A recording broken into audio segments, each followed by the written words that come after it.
नमस्कार दोस्तों, कोई तैयारी यूट्यूब चैनल पर आप सभी का स्वागत है। संपूर्ण हिंदी विषय की तैयारी को आगे बढ़ाते हुए आज की क्लास में हम करने वाले हैं हिंदी साहित्य के महत्वपूर्ण प्रश्न विद सॉल्यूशन के साथ प्रश्न संख्या 651 से 690 तक, क्योंकि 650 तक हम पहले कर चुके हैं। 1000 प्रश्नों की जो हमारी सीरीज चली हुई है, जिसमें हम विद सॉल्यूशन के साथ प्रश्नों को करते हैं। एक एक प्रश्नों के काफ़ी तथ्य हम देख लेते हैं, ताकि घुमा फिरा कर भी अगर परीक्षा में प्रश्न पूछ लिए जाए तो आप आसानी से उनका सही आंसर लगा सको। NTA नेट और DSSB के लिए TGT PGT या फिर किसी भी स्टेट की TGT PGT परीक्षा हो या किसी भी परीक्षा में हिंदी साहित्य संबंधी प्रश्न पूछे जाते हो, तो उन सभी के लिए ये क्लास काफ़ी मददगार साबित होगी। अभी हाल ही में होने वाली NTA नेट जो है जून के अंतर्गत अभी परीक्षा की तिथि भी आ चुकी है, तो उनके लिए भी ये काफ़ी जो है हेल्पफुल क्लास रहेगी। तो सभी के लिए एक क्लास हेल्पफुल रहेगी जिसमें हिंदी साहित्य संबंधी प्रश्न पूछे जाते हैं। तो शुरुआत कर लेते हैं आज की क्लास के प्रश्न नंबर 651 से। अपभ्रंश भाषा में लिखित रामचरित्र कौन सा है, यानी अपभ्रंश भाषा में लिखित वह रचना कौन सी है जिसमें राम की चरित्र की कथा को दर्शाया गया है या राम के चरित्र का वर्णन किया गया है। तो वो जो रचना है वो है पहुचरिव। आप सभी को पता है स्वयंभू जी द्वारा रचित पहुचरिव की जो रचना है किन्होंने की, स्वयंभू जी ने। और ये किस भाषा की में लिखा गया, अपभ्रंश भाषा में। और अपभ्रंश भाषा का प्रथम कवि भी माना जाता है स्वयंभू को, लेकिन राम कुमार वर्मा ने हिंदी का पहला कवि कहा है स्वयंभू को। ये आपको सभी तथ्य आपको याद रखने हैं इससे संबंधित, क्योंकि बार बार आप तथ्यों को रिवाइज करोगे तभी आपको वो याद रह पाएंगे। अन्यथा ऑप्शन जब आप देखोगे परीक्षा में तो कन्फ्यूजन होने की संभावना अधिक होती है। जब आप रिवाइज नहीं करते तो आप भूल भी जाते हो। तो इस प्रकार से मेरा उद्देश्य यही है हर एक प्रश्नों के तथ्यों को यहाँ पर लाने का, कि ताकि आपकी प्रश्नों की या तथ्यों की बार बार रिवीजन होती रहे और आपकी तैयारी अच्छी हो जाए। तो देख लेते हैं अपभ्रंश भाषा में लिखित जो रामचरित्र पहुचरिव की द्वारा जो राम के चरित्र पर जो रचना लिखी गई है वो है पहुचरिव। और पहुचरिव ग्रंथ की जो रचना की है वो की है स्वयंभू ने। इनकी जो अन्य रचनाएं है स्वयंभू जी की, और अन्य रचनाएं कौन कौन सी मानी जाती हैं, एक है रिठणेमी चरिव। रिठणेमी चरिव है भाई, ये ठ है ना कि द, यहाँ ये थोड़ा टाइपिंग मिस्टेक हो गया, इस प्रकार से है रिठणेमी चरिव। उसके बाद है स्वयंभू छंद। स्वयंभू छंद भी इनकी रचना है। उसके बाद बात करते हैं स्वयंभू को अपभ्रंश का वाल्मीकि या अपभ्रंश का कालिदास कहा जाता है। तो क्या कहा जाता है स्वयंभू कवि को, अपभ्रंश का वाल्मीकि या फिर अपभ्रंश का कालिदास। कई बार परीक्षाओं में पूछा जाता है कि स्वयंभू को अपभ्रंश का कालिदास किसने कहा, तो भयाणी ने कहा। भयाणी, डॉक्टर भयाणी एक विद्वान हुए हैं, तो उन्होंने जो है अपभ्रंश का कालिदास कहा है स्वयंभू को। बढ़ते हैं आगे। अगला जो तथ्य हमारा, स्वयंभू ने पहुचरिव की जो रचना की है वो इनका अधूरी रचना रह गई थी, लेकिन इन्होंने इस रचना को पूरा किया इनके पुत्र त्रिभुवन ने। उसके बाद जो है रामायण के जो रचयिता है, और अन्य ऑप्शन में जो रचना दी गई है रामायण के रचयिता है वाल्मीकि। रामचंद्रिका के रचयिता है केशवदास, और महापुराण के रचनाकार है पुष्पदंत। तो इस प्रकार से आपको हर एक तथ्यों को बार बार रिवाइज करते हुए चलना है। रामायण के रचयिता कौन माने जाते हैं, वाल्मीकि, आप सभी को पता है। रामचंद्रिका केशवदास और महापुराण पुष्यदंत। बढ़ते हैं आगे, जो कि पुष्यदंत को हिंदी का पहला कवि किसने माना, शिव सिंह सेंगर ने। इस प्रकार हर एक तथ्यों को जब आप एक दूसरे से रिलेट करते हुए याद करोगे तो आसानी से याद होते चले जाएंगे। बढ़ते हैं आगे, प्रश्न संख्या 652। निम्नलिखित में से जो कहानी संग्रह दिए गए है, कौन सा कहानी संग्रह अज्ञेय जी का नहीं है। अज्ञेय जी का कौन सा कहानी संग्रह इनमें से नहीं है, ये पूछा हुआ है। परंपरा, शरणार्थी और अमरवल्ली, ये तीनों कहानी संग्रह अज्ञेय जी की है, लेकिन दिवाली जो कहानी है अज्ञेय जी का नहीं है। तो दिवाली जो रचना है, दिवाली और होली जो रचना है वे अज्ञे जी की नहीं है, ये है ईलाचंद्र जोशी जी की। ये आपको ध्यान रखना है क्योंकि काफ़ी बार पूछी जाती है। दिवाली या होली रचना किसकी है? दिवाली और होली रचना जो है ईलाचंद्र जोशी जी की है। और परंपरा शरणार्थी, अमरवल्ली आदि जो कहानी संग्रह है ये अज्ञे जी के हैं। ये आपको ध्यान रखना है। बढ़ते हैं आगे। अगला प्रश्न हमारा प्रश्न संख्या 653। इनमें से कौन सा काव्य ग्रंथ मैथिली शरण गुप्त का नहीं है? इनमें से कौन सा काव्य जो ग्रंथ है ये मैथिली शरण गुप्त का नहीं है? जय भारत, विष्णुप्रिय, द्वापर, ये तीनों काव्य संग्रह मैथिली शरण गुप्त के हैं। लेकिन मानसी जो है रामनरेश त्रिपाठी जी का है, मैथिली शरण गुप्त का नहीं है। तो देख लेते हैं आगे। मानसी मैथिली शरण गुप्त का काव्य संग्रह नहीं है और अन्य 3 काव्य संग्रह जो है मैथिली शरण गुप्त जी के रहे हैं। मानसी काव्य ग्रंथ के रचयिता रामनरेश त्रिपाठी जी माने जाते हैं। रामनरेश त्रिपाठी के अन्य जब हम काव्य ग्रंथ देखें तो मिलन 1918, पथिक 1920, सोपन 1929।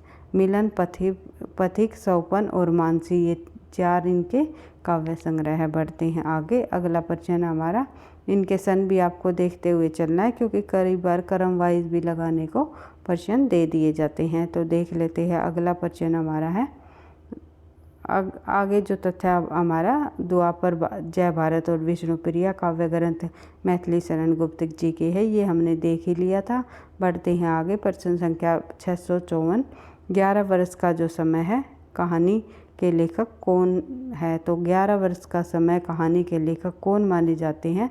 प्रसिद्ध कहानी है रामचंद्र शुक्ल जी की। बढ़ते हैं आगे। देख लेते हैं इससे संबंधित और महत्वपूर्ण तथ्य। 11 वर्ष का समय कहानी के लेखक आचार्य रामचंद्र शुक्ल जी रहे हैं। लक्ष्मी नारायण लाल ने शिल्प विधि की दृष्टि से 11 वर्ष का जो समय कहानी है रामचंद्र शुक्ल जी की, इस कहानी को हिंदी की प्रथम कहानी कहा है। किन्होंने माना है? लक्ष्मी नारायण लाल जी ने। वैसे तो अलग अलग विद्वानों ने हिंदी की प्रथम कहानी अलग अलग मानी है, लेकिन रामचंद्र शुक्ल जी की कहानी को किन्होंने माना है हिंदी की प्रथम कहानी? लक्ष्मी नारायण लाल जी ने। ये भी आपको ध्यान रखना है। कौन सी कहानी को? 11 वर्ष के समय को। बढ़ते हैं आगे। जबकि नमक का दरोगा, बूढ़ी काकी, सवा सेर गेहूँ, पूस की रात, 2 बैलों की कथा आदि प्रेमचंद जी की प्रसिद्ध कहानियाँ मानी जाती हैं। सुखमय जीवन 1911, बुद्धू का कांटा 1914 और उसने कहा था 1915 की जो ये कहानी है ये चंद्रधर शर्मा गुलेरी जी की है। मात्र 3 कहानियों से प्रसिद्ध हुए हैं चंद्रधर शर्मा गुलेरी जी। सुखमय जीवन, उसने कहा था और बुद्धू का कांटा, ये 3 कहानियाँ जो है चंद्रधर शर्मा गुलेरी जी की है। ये आपको ध्यान रखना है क्योंकि इनमें से पूछी जाती है। और उसने कहा था काफ़ी प्रसिद्ध कहानी रही है चंद्रधर शर्मा गुलेरी की, जो कि फ्लैशबैक पद्धति पर आधारित भी मानी जाती है। बढ़ते हैं आगे। कल्लोल गल्प मंदिर और मणिमाला कहानी के लेखक विशंबरनाथ शर्मा कौशिक माने जाते हैं। बढ़ते हैं आगे। अगला प्रश्न है प्रश्न संख्या 655। देवकीनंदन खत्री का उपन्यास अनूठी बेगम कब प्रकाशित हुआ? तो देवकीनंदन खत्री जी द्वारा रचित उपन्यास है अनूठी बेगम। अनूठी बेगम का प्रकाशन वर्ष पूछा हुआ है तो सही आंसर हो जाएगा हमारा 905 ईस्वी। तो देवकीनंदन खत्री का जो उपन्यास है अनूठी बेगम, इसका जो प्रकाशन वर्ष 1905 ईस्वी है। 1905 ईस्वी है भाई, शायद मैं 905 बोल गई, माफ़ी चाहूँगी। तो देख लेते हैं। इसके अन्य उपन्यास भी है। चंद्रकांता 1888, चंद्रकांता संतति 24 भाग माने जाते हैं इसके, और 1896 की ये इनकी रचना है। उसके बाद नरेंद्र मोहिनी 1893, वीरेंद्र वीर 1895, कुसुम कुमारी 1899 और काजर की कोठरी 1902, गुप्त गोदना 1913, भूतनाथ 1907। भूतनाथ इनका महत्वपूर्ण उपन्यास माना जाता है देवकीनंदन खत्री जी का। ये आपको ध्यान रखना। और चंद्रकांता तो इम्पोर्टेंट है ही क्योंकि हिंदी वासियों ने भी इस उपन्यास को पढ़ने के लिए विदेशी लोगों ने भी जो है हिंदी सीख ली थी। तो इनके जो सभी उपन्यास प्रसिद्ध रहे हैं। बढ़ते हैं आगे। अगला प्रश्न संख्या 656। तरुण के सोपान शीर्षक कीर्ति किस प्रकार की गद्य विधा है? जो तरुण के सोपान शीर्षक कीर्ति है वो किस प्रकार की गद्य विधा मानी जाती है? यह एक प्रकार की आत्मकथा है।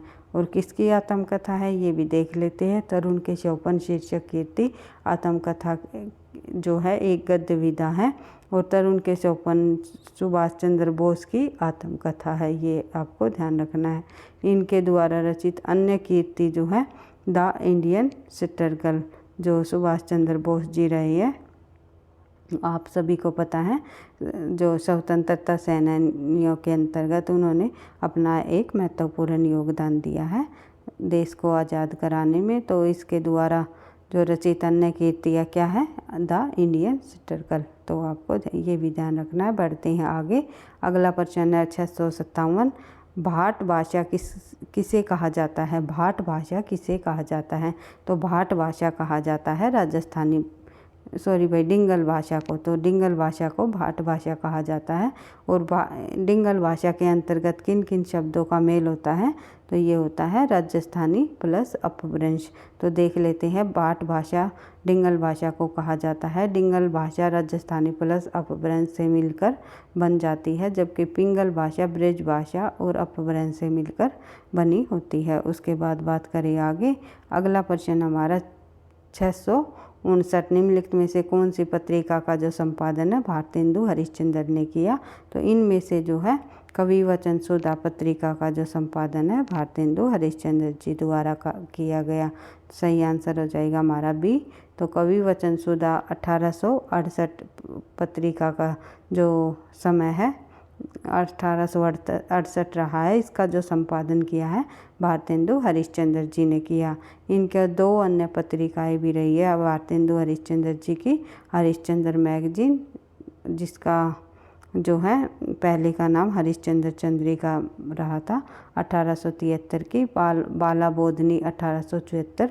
और जो है भारतेंदु जो पत्रिका है वो 1884 की है, राधाचरण गोस्वामी द्वारा संपादित की गई। उसके बाद हिंदी प्रदीप 1877 बालकृष्ण भट्ट जी की। और ब्राह्मण जो है 1882 ईस्वी में प्रताप नारायण मिश्र द्वारा संपादित पत्रिकाएं मानी जाती हैं।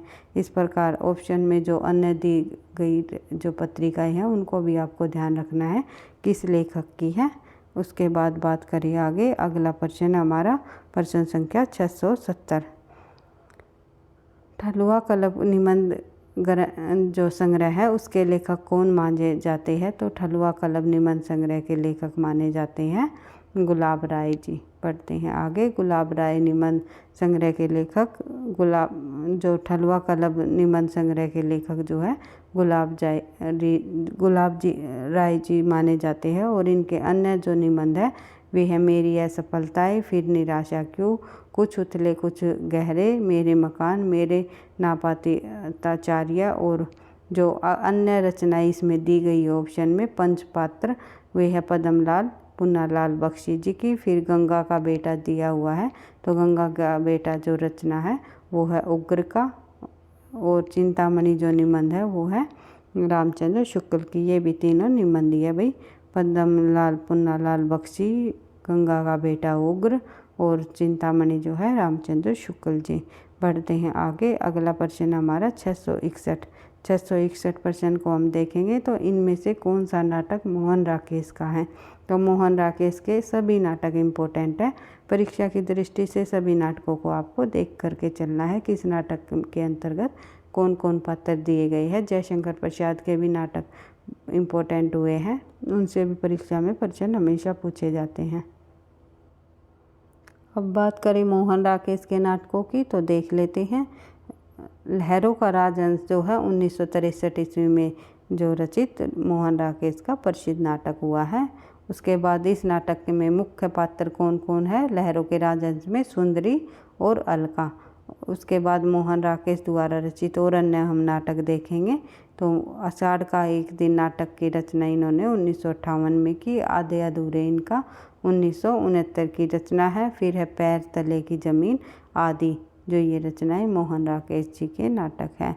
उसके बाद आगे बढ़ते हैं। तो कोणार्क जो ऑप्शन में दिए हुए हैं अन्य ऑप्शन, तो उनके संबंध में भी हम बात कर लेते हैं। तो कोणार्क जो है जगदीश चंद्र माथुर जी का नाटक है। उसके बाद अंधा कुआं जो है लक्ष्मी नारायण लाल द्वारा रचित, उसके बाद डॉक्टर जो है विष्णु प्रभाकर द्वारा रचित नाटक माना जाता है। उसके बाद देख लेते हैं प्रश्न संख्या 672, निम्नलिखित में से कौन सा ग्रंथ I.A. रिचर्ड्स का नहीं है। I.A. रिचर्ड्स एक पाश्चात्य विद्वान हुए हैं, तो इन ग्रंथों में से कौन सा ग्रंथ I.A. रिचर्ड्स का नहीं है। तो principle of literary criticism, practical criticism और फिलोसफी ऑफ रिटोरिक, जो ये तीनों के तीनों रचनाएं यहाँ पर दी गई है, ये I.A. रिचर्ड्स जी की है। लेकिन पोइटिका जो है I.A. रिचर्ड्स की रचना नहीं है बल्कि अरस्तु की है। ये भी पाश्चात्य विद्वान हुए हैं। तो देख लेते हैं आगे, इसमें दिया हुआ है पोइटिका जो है अरस्तु जी की ग्रंथ माना जाता है, लेकिन जो और अन्य रचनाएं हैं वे सभी की सभी I.A. रिचर्ड्स की रचनाएं हैं।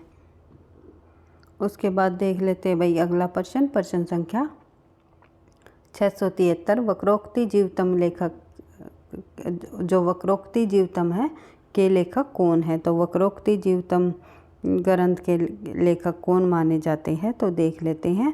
तो सही आंसर हो जाएगा हमारा कुंतक जी। आचार्य कुंतक जी ने वक्रोक्ति संप्रदाय का प्रवर्तन किया था और उन्होंने लिखा था वक्रोक्ति जीवतम नामक ग्रंथ। तो देख लेते हैं, वक्रोक्ति जीवतम के लेखक कुंतक जी रहे हैं। आचार्य भामा ने जो है काव्य अलंकार लिखा है। आचार्य वामन ने काव्य अलंकार सूत्र की रचना की है। आचार्य मम्मट ने काव्य प्रकाश की रचना की है। उसके बाद आगे देख लेते हैं प्रश्न संख्या 674, रिपब्लिक ग्रंथ के लेखक कौन माने जाते हैं। निम्नलिखित में से रिपब्लिक ग्रंथ के लेखक माने जाते हैं प्लेटो। प्लेटो जो है रिपब्लिक ग्रंथ के लेखक है। प्रसिद्ध ग्रंथ रहा है प्लेटो जी का, पाश्चात्य विद्वान माने गए हैं प्लेटो। और उसके बाद देख लेते हैं आगे, रिपब्लिक ग्रंथ के लेखक प्लेटो जी है और इनके अन्य जो रचनाएं हैं प्लेटो की वे भी आपको ध्यान रखनी है, क्योंकि रिपब्लिक के अलावा कोई सी और अन्य रचना भी पूछी जा सकती है। और ये प्रश्न कहीं ना कहीं पिछली परीक्षाओं में पूछे हुए प्रश्न है भाई, PYQ है, ये भी आपको ये ध्यान रखना है, क्योंकि सभी प्रश्न मैं उन्हीं महत्वपूर्ण प्रश्नों को विद सॉल्यूशन के साथ कराती हूँ जो कि कहीं ना कहीं पिछली परीक्षाओं में पूछे जा चुके हैं, चाहे DET+B के अंतर्गत पूछे गए हो या फिर UGC नेट के अंतर्गत या फिर जो है अन्य किसी स्टेट की, जैसे UP TGT PGT हुआ या फिर हरियाणा की कोई परीक्षा हुई जिसमें साहित्य संबंधी प्रश्न पूछे जाते हैं, या लोक सेवा आयोग से संबंधित परीक्षा उनके अंतर्गत आए हुए प्रश्न है। तो हमारी सभी परीक्षाओं के अंतर्गत उठाए हुए प्रश्नों को मैंने विद सॉल्यूशन के साथ करने की यहाँ पर कोशिश की है, ताकि आपको अच्छे से समझ हो जाए कि कौन कौन से हमारे टॉपिक इम्पोर्टेंट है और किन किन तथ्यों से हमारे प्रश्न हमेशा पूछे जाते हैं। और कुछ प्रश्न ऐसे भी आएंगे आप लोगों के इन सीरीज़ के अंतर्गत जो भाई कुछ प्रश्न रिपीट भी हो जाते हैं, तो ध्यान नहीं रहता ये प्रश्न हमने कर लिया था। तो रिपीटेशन वाले प्रश्न बहुत ही कम आपको रेयर देखने को मिलेंगे। मेरा जो ज़्यादा यही उद्देश्य होता है कि अधिक जो मैं नए नए प्रश्नों को लेकर के आऊँ, जो अधिक प्रश्न आपके रिपीट ना हो, लेकिन फिर भी कोई प्रश्न रिपीट भी हो जाता है, ऐसा नहीं है। तो आप लोगों का ही फ़ायदा है, क्योंकि आपको पता ही है अधिक से अधिक जब आप प्रश्नों की रिवीजन करोगे तब आपका तथ्य और अधिक पक्के होते चले जाएंगे। तो देख लेते हैं, रिपब्लिक जो ग्रंथ है प्लेटो जी का है, लेकिन उसके अन्य जो ग्रंथ है वो है इयोन नामक ग्रंथ जो है काफ़ी प्रसिद्ध हुआ है प्लेटो का, कई बार परीक्षाओं में पूछा गया है। वो फिर है कार्तिलुस, फेदर्स, लॉज आदि जो ये ग्रंथ है ये प्लेटो जी के हैं। उसके बाद अरस्तु के हैं पेरिपोइतिकेश, उसके बाद है लॉन्गजाइस का है पेरिहोप्सुस नामक जो ये ग्रंथ लॉन्गजाइस ने लिखा है। एक जैसे ग्रंथों के नाम है, तो आपको ध्यान रखना है कौन सा ग्रंथ किस लेखक का है, इनको आप बार बार रिवाइज कर सकते हो। बढ़ते हैं आगे, अगला प्रश्न है हमारा प्रश्न संख्या 675, त्यागपत्र उपन्यास के लेखक कौन है। तो त्यागपत्र उपन्यास के लेखक आप सभी को पता है जैनेन्द्र जी का प्रसिद्ध उपन्यास है सुनीता, त्यागपत्र जो है कल्याणी, सुखदा, ये सभी देख लेते हैं। यहाँ पर हमारा आंसर हो जाएगा जैनेन्द्र जी। तो त्यागपत्र उपन्यास के लेखक जैनेन्द्र जी है, जो कि जिसकी रचना 1937 में की इन्होंने। इसके द्वारा लिखित और अन्य उपन्यास कौन कौन से है ये हम देख लेते हैं। परख 1929, सुनीता 1935, कल्याणी 1939, विवर्त 1953, सुखदा 1953, व्यतीत भी 1953 और जयवर्धन जो है 1956। ये इनके जैनेन्द्र जी के प्रसिद्ध उपन्यास माने जाते हैं।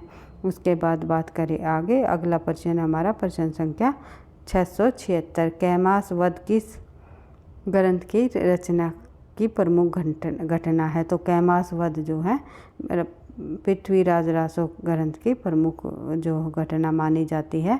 एक कैमास वध जो पृथ्वीराज रासो की प्रमुख घटना है। पृथ्वीराज रासो के रचनाकार चंद्रबरदाई जी है। वैसे तो अगर हम पृथ्वीराज रासो के संबंध में डिटेल से चर्चा करने लगे तो बहुत ही अधिक लंबा क्वेश्चन हो जाएगा। पृथ्वीराज रासो से संबंधित मैंने सभी महत्वपूर्ण तथ्य जो पृथ्वीराज रासो के अंतर्गत कराए हुए हैं। एक एक तथ्य आपको और एक तथ्य आपको वहाँ पर देखने को मिलेंगे। एक एक तथ्य को आपको ध्यान से पढ़कर समझते हुए आपको चलना है, क्योंकि कहीं से भी कोई भी प्रश्न पूछा जा सकता है परीक्षा में। तो अधिक से अधिक प्रश्नों का अभ्यास करते हुए हम जो है बार बार रिवीजन करते हुए तथ्यों की इसी प्रकार अपनी तैयारी को आगे बढ़ाते रहेंगे। भैया अगर वीडियो आपको पसंद आती है, लगता है कहीं ना कहीं ये क्वेश्चन हमारे लिए मददगार साबित होंगे, तो प्लीज़ वीडियो को लाइक कर दिया करो और बाद में कमेंट भी किया करो कि आपको वीडियो कैसी लगी, क्योंकि आपके लाइक और कमेंट से ही जो है नेक्स्ट क्लास बनाने का और अधिक मोटिवेशन मिलेगा और अच्छे से मैं क्लास को रिकॉर्ड कर पाऊँगी। नहीं तो ऐसा होता है जब आप लोगों के कोई भी रिस्पॉन्स नहीं आता किसी भी प्रकार का, तो लगता है कि पता नहीं बच्चों के मेरे द्वारा कराई जा रही एक क्वेश्चन जो है पसंद आ रही है नहीं आ रही, उनके लिए हेल्पफुल रहेंगे या फिर जो है उनको किस प्रकार के प्रश्न यहाँ पर इस क्लास के माध्यम से चाहिए, कुछ समझ नहीं आता। तो इसलिए मैं आप लोगों को फिर से एक बार कहना चाहूँगी, प्लीज़ अपना रिस्पॉन्स अवश्य दिया करो वीडियो के अंत में।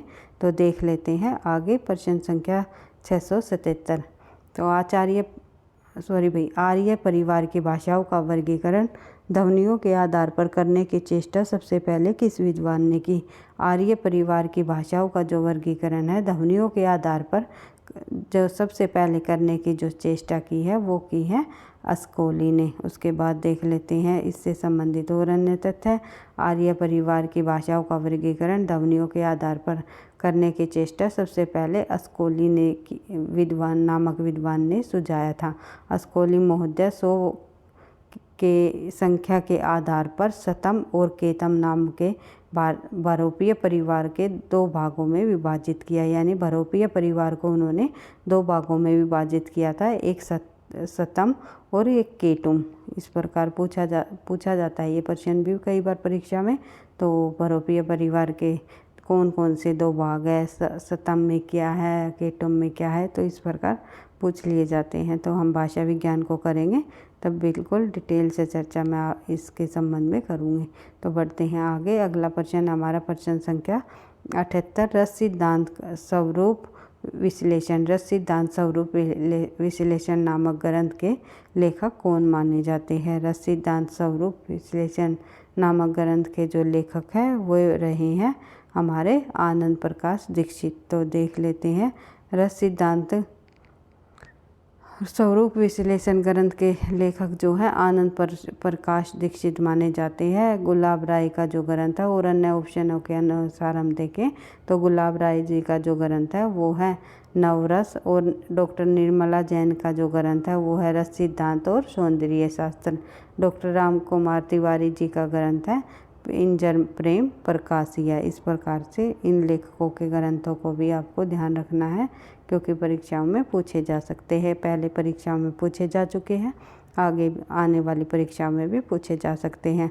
और केवल रस सिद्धांत की बात करें, अगर ये पूछ लिया जाए रस सिद्धांत के ग्रंथ के लेखक कौन माने जाते हैं, तो वो डॉक्टर नगेंद्र जी ने जो है ये ग्रंथ लिखा था। बढ़ते हैं, इन्होंने डॉक्टर नगेंद्र, ये आपको ध्यान रखना है। केवल रस सिद्धांत पूछ लिया जाए तो डॉक्टर नगेंद्र आएगा, और रस सिद्धांत और सौंदर्य शास्त्र पूछ लिया जाए तो डॉक्टर निर्मला जैन, और रस सिद्धांत स्वरूप विश्लेषण ग्रंथ पूछ लिया जाए तो आनंद प्रकाश दीक्षित। तो इसके बाद बढ़ते हैं आगे। अगला प्रश्न हमारा प्रश्न संख्या 679।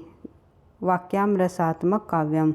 वाक्याम रसात्मक काव्यम आचार्य किस आचार्य का ग्रंथ है? तो काव्य के संबंध में जो है क्या कहा गया है आचार्य विश्वनाथ ने कि वाक्याम रसात्मक काव्यम। तो ये जो है विश्वनाथ जी का जो है कथन है।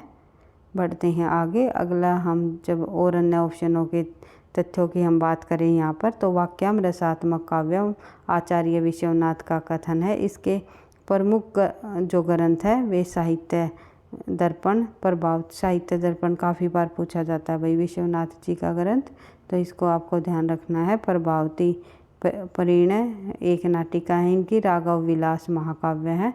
उसके बाद अन्य ऑप्शनों की बात करें तो पंडित जगन्नाथ जी का जो है कथन रहा है रमणीयार्थ प्रतिपादक शब्द काव्यम। उसके बाद बात करें आगे आचार्य कुंतक की, तो वक्रोक्ति काव्य जीवितम। कुंतक ने वक्रोक्ति काव्य जीवितम कहा है। और आचार्य हेमचंद्र जी ने ऐदोषो शैगुणो सलंकारो च शब्दार्थो काव्यम। उसके बाद बात करें आगे। अगला प्रश्न हमारा प्रश्न संख्या 680। जहाँ पहला वाक्य उपमेय और दूसरा वाक्य उपमान और उसके साधारण धर्मों में भीम प्रतिबिंब भाव हो, वहाँ कौन सा अलंकार होता है ये आपको बताना है। जैसे वहाँ पर होता है भाई दृष्टांत अलंकार। उसके बाद बात करें आगे। अगला जो हमारा इससे संबंधित और अन्य तथ्य है, जहाँ पहला वाक्य उपमेय और उपमान, उपमेय और दूसरा वाक्य जो है उपमान होता है। पहला वाक्य कौन सा होता है? उपमेय, और दूसरा वाक्य कौन सा होता है? उपमान। जिसके साधारण धर्मों में बिंब प्रतिबिंब भाव हो, वहाँ दृष्टांत अलंकार होता है। जैसे कि पंक्ति दी गई है, पंगे प्रेम नंद लाल के हमें न भाव भोग, मधु राजपद पाए के भीख मांगत लोग। जो ये पंक्ति है ये वैसे मतीराम जी द्वारा लिखी गई है, और मतीराम ने जो है भरमर जो उद्धव मतीराम की जो रचना में इस पंक्ति में बताया गया है कि उद्धव को किस प्रकार से गोपियाँ कहती है कि राजयोग छोड़ देना जो है समझदारी की बात नहीं है, फिर ज्ञान बांटते फिरते हो। इसी तरह उन्होंने इस पंक्ति के माध्यम से कि राजयोग छोड़ करके भीख मांगना काहे की वो समझदारी है। तो इसके बाद बात करें आगे। अगला प्रश्न है हमारा प्रश्न संख्या 681। पाश्चात्य काव्यशास्त्र इतिहास और सिद्धांत और वाद पुस्तक के लेखक कौन माने जाते हैं? तो पाश्चात्य काव्यशास्त्रीय इतिहास सिद्धांत और वाद पुस्तक के लेखक रहे हैं डॉक्टर भगीरथ मिश्र जी। भगीरथ मिश्र जो है पाश्चात्य काव्यशास्त्र इतिहास सिद्धांत और जो है पुस्तक के लेखक माने गए हैं भगीरथ मिश्र। और रिचर्ड्स जो है science and poetry, doctor Nagendra ने लिखा रस सिद्धांत, गुलाब राय ने लिखे सिद्धांत और अध्याय। इस प्रकार से इन ऑप्शनों के अनुसार भी आपको देखते हुए चलनी है कौन सी जो पुस्तक किस लेखक की है। बढ़ते हैं आगे। प्रश्न संख्या 682। निम्नलिखित कहानीकारों में किसकी कुछ कहानियाँ इंस्टॉलमेंट में संग्रहित है? तो इंस्टॉलमेंट में जो संग्रहित है वो है किसकी कहानियाँ? भगवती चरण वर्मा जी की। इंस्टॉलमेंट में जो संग्रहित कहानियाँ रही है भगवती चरण वर्मा की। कहानीकार भगवती चरण वर्मा की कुछ कहानियाँ इंस्टॉलमेंट में संग्रहित है। इनकी अन्य जो कहानियाँ भगवती चरण वर्मा की वो है दो बाके 1936, मुगलों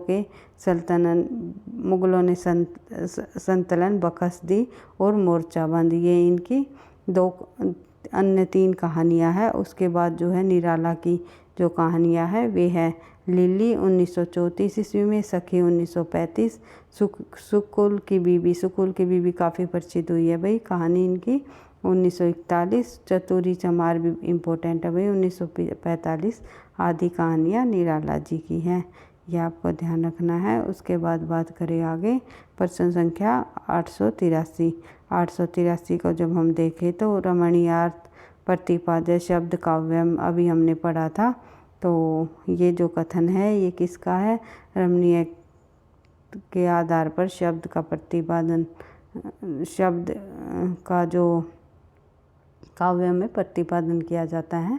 तो ये जो कथन है ये किस लेखक द्वारा किया गया है? भारतीय काव्य शास्त्र के अंतर्गत से ये कथन लिया गया है। तो पंडित जगन्नाथ जी का है। रमणीयात प्रतिपादक शब्द काव्यम पंडित जगन्नाथ जी का कथन है। और भामा जी ने लिखा है कि शब्दार्थों सहित काव्यम, शब्द और अर्थ से के सहित से संयोग से या सहित से ही काव्य की रचना होती है। आचार्य विश्वनाथ ने कहा है वाक्य रसात्मक काव्यम।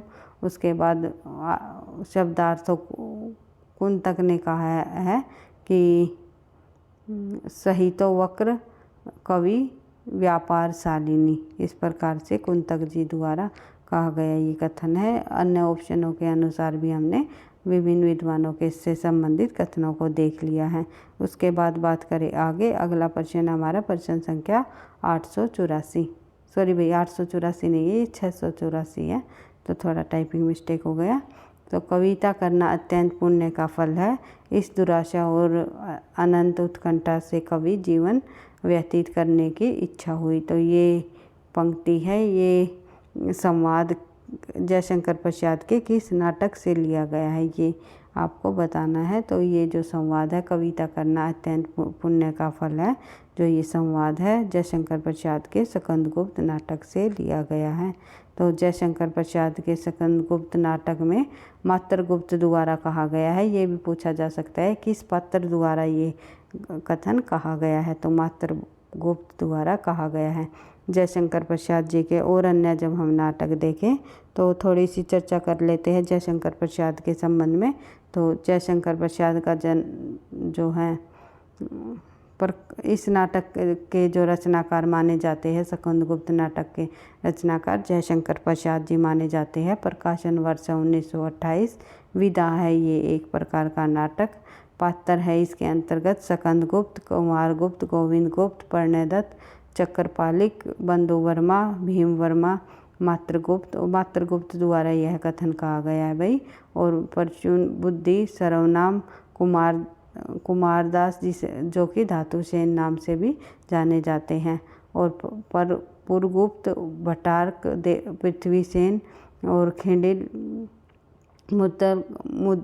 मुदगल और प्रख्यात कीर्ति, देवकी और अनंत देवी, जयमाला, देवसेना, विजया, कमला, रामा, मालिनी आदि जो है स्कंदगुप्त नाटकों के पात्र रहे हैं। पात्रों से संबंधित भी प्रश्न पूछे जाते हैं परीक्षा में।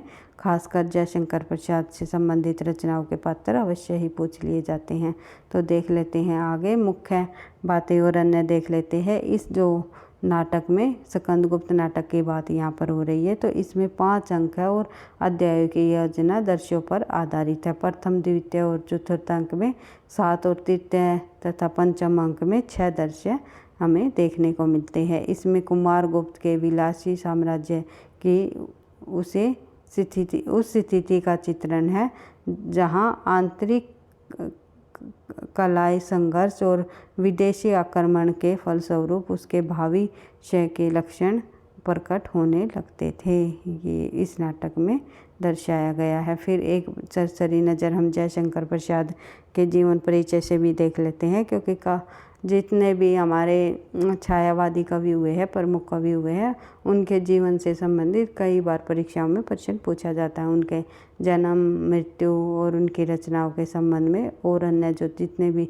महत्वपूर्ण तथ्य हैं उनको हम इसी प्रकार प्रश्न उत्तरों के माध्यम से बार बार रिवाइज करते हुए चलेंगे। तो देख लेते हैं जयशंकर प्रसाद जी का जो जन्म है वो 1889 ईस्वी में हुआ।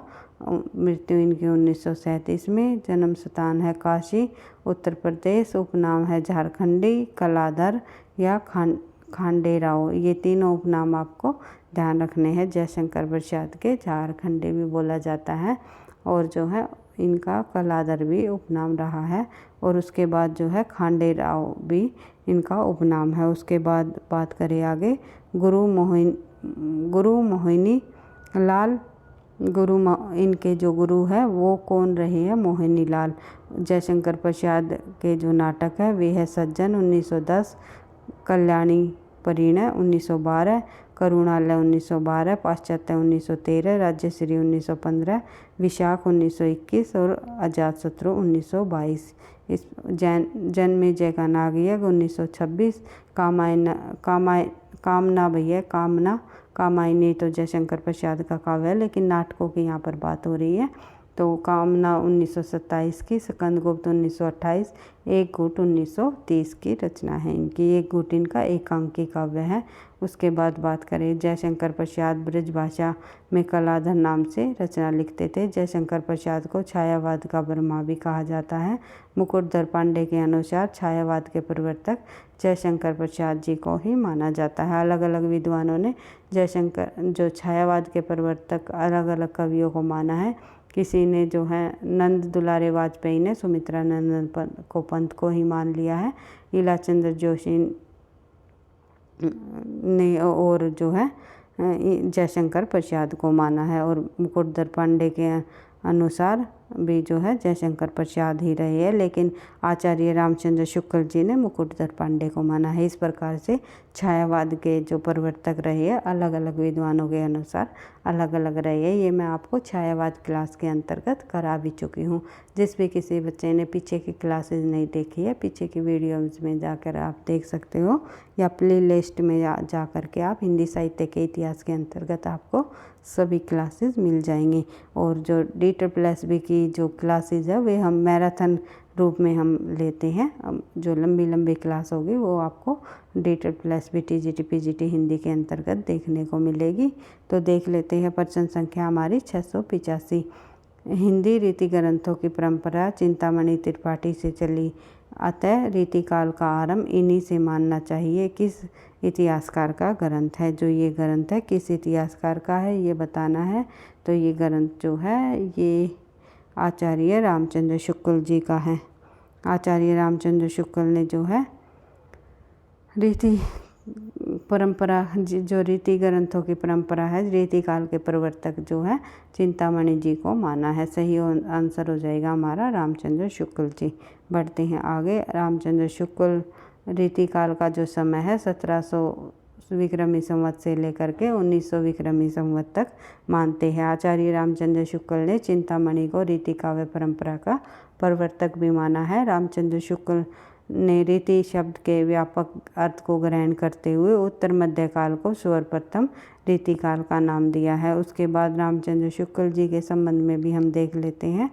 इनके कथन के संबंध में भी इस युग में की जो कविता में श्रृंगार और वीर इन्हीं दो रसों की कविता इस काल में हुई, ये कहा है रीतिकाल के संबंध में रामचंद्र शुक्ल ने के इस युग की जो कविताओं में श्रृंगार और वीर इन्हीं दो रसों की वीरता का इस काल में जो है अधिक प्रधानता में देखने को मिलती है। तो प्रधानता श्रृंगार की ही रही है, अतः इसे रस के विचार से कोई श्रृंगार काल कहे तो कह सकता है।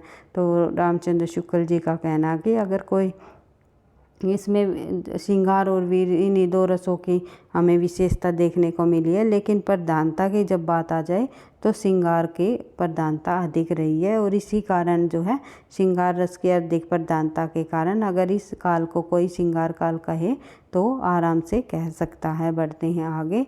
क्योंकि आचार्य रामचंद्र शुक्ल ने दोहरे नामकरण के प्रवृत्ति को अपनाया है। उन्होंने आदिकाल का नाम आदिकाल भी दिया और वीरगाथा काल भी उन्होंने कहा है। उन्होंने वीरगाथा काल नाम दिया है, लेकिन आदिकाल कहने को भी उन्होंने नकारा नहीं है। उसके बाद देख लेते हैं। विश्वनाथ प्रसाद मिश्र ने रीतिकाल कवियों को 3 श्रेणियों में विभाजित किया है। कौन कौन से? और रीतिकाल का प्रवर्तक विश्वनाथ मिश्र जी के अनुसार कौन माने जाते हैं?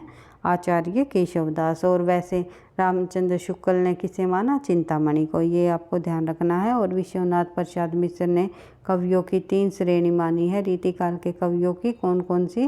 रीतिबद्ध, रीतिमुक्त या और रीतिसिद्ध।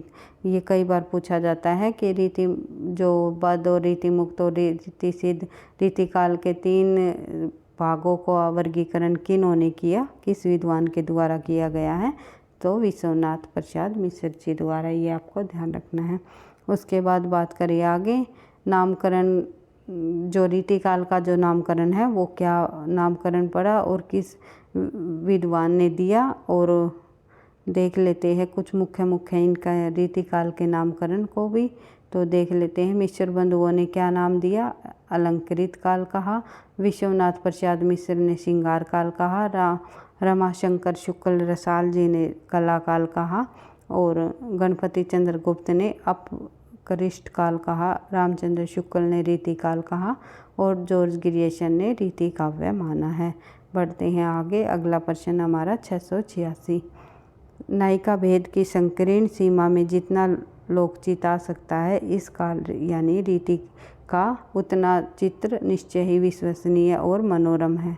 यह कथन किस विद्वान के द्वारा कहा गया है? तो यह कथन जो है हजारी प्रसाद जी द्वारा कहा गया है। हजारी प्रसाद द्विवेदी जी की प्रमुख रचनाएं जब हम यहाँ पर देखें तो अशोक के फूल, विचार और वितर्क, कल्पलता, कुटुज और अशोक पर्व, ये इनके निबंध संकलन माने जाते हैं। हजारी प्रसाद के अशोक के फूल काफ़ी प्रसिद्ध हुआ है और सभी इम्पोर्टेंट है भाई, सभी रचना इम्पोर्टेंट है हजारी प्रसाद की, आप सभी को पता है। तो निबंधों के क्षेत्र में भी ये काफ़ी प्रसिद्ध हुए हैं। तो उसके बाद चारूचंद लेख, बाणभट्ट की आत्मकथा, पुनर्वाह, अनामदास का पोथा, ये इनके प्रमुख उपन्यास हैं। फिर सूर साहित्य, कबीर, हिंदी साहित्य की भूमिका, कालिदास आदि इनकी आलोचनात्मक रचनाएं भी रही है। बढ़ते हैं आगे। अगला प्रश्न हमारा प्रश्न संख्या 687।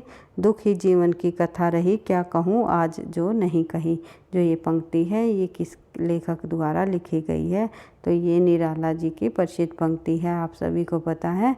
निराला ने अपनी पुत्री सरोज की स्मृति पर ये पंक्ति लिखी थी। तो इन पंक्तियों के माध्यम से सूर्यकांत त्रिपाठी निराला ने अपनी पुत्री सरोज की मृत्यु के उपरांत पूरी करुणा इसमें उड़ेल दी है। और उसके बाद देख लेते हैं निराला जी की प्रमुख काव्य कृतियाँ। परिमल, गीतिका, अनामिका, तुलसीदास, कुकुरमुत्ता, अणिमा, नए पत्ते, बेला, अर्चना, आराधना, गीतगुंज आदि इनके प्रमुख रचनाएं हैं। निराला ने कविता के अतिरिक्त कहानियाँ और उपन्यास भी लिखे हैं। उनके उपन्यासों में बिल्लेसुर बकरिया विशेष चर्चित हुआ। ये बिल्लेसुर बकरिया कई बार परीक्षाओं में पूछा गया है, किसका उपन्यास है? तो निराला जी का है, ये आपको ध्यान रखना है। उसके बाद बात करें आगे, देख लेते हैं भाई उनका जो संपूर्ण साहित्य है निराला रचनावली 8 खंडों में प्रकाशित हो चुका है।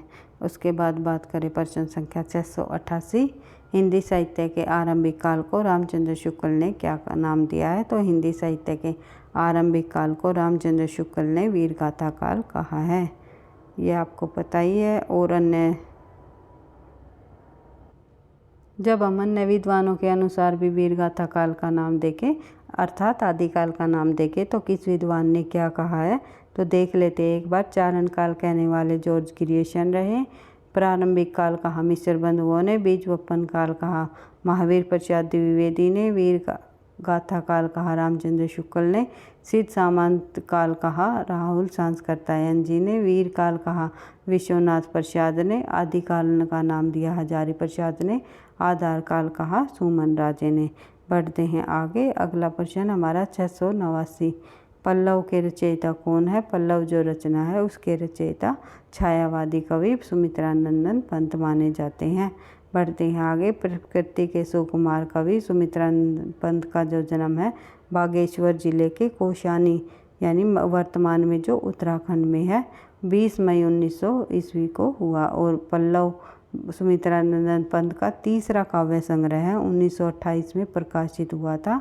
सुमित्रानंदन पंत ने अपने काव्य जीवन का आरंभ वीणा नामक काव्य संग्रह से किया है। और उसके बाद बात करें इनके जो काव्य संग्रह कई बार क्रम वाइज भी लगाने को दे दिए जाते हैं, वे भी आपको ध्यान रखना है।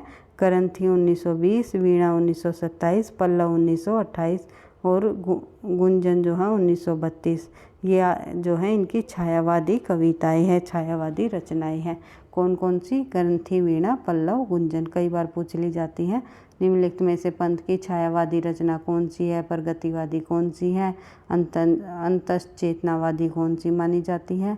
तो देखते हैं आगे। युगांत 1936, युगवाणी 1939, ग्राम्य 1940 उनकी प्रगतिवादी विचारधारा वाली रचनाएं मानी जाती है। फिर है स्वर्ण किरण 1947, स्वर्णधुली 1947 जो है। उसके बाद है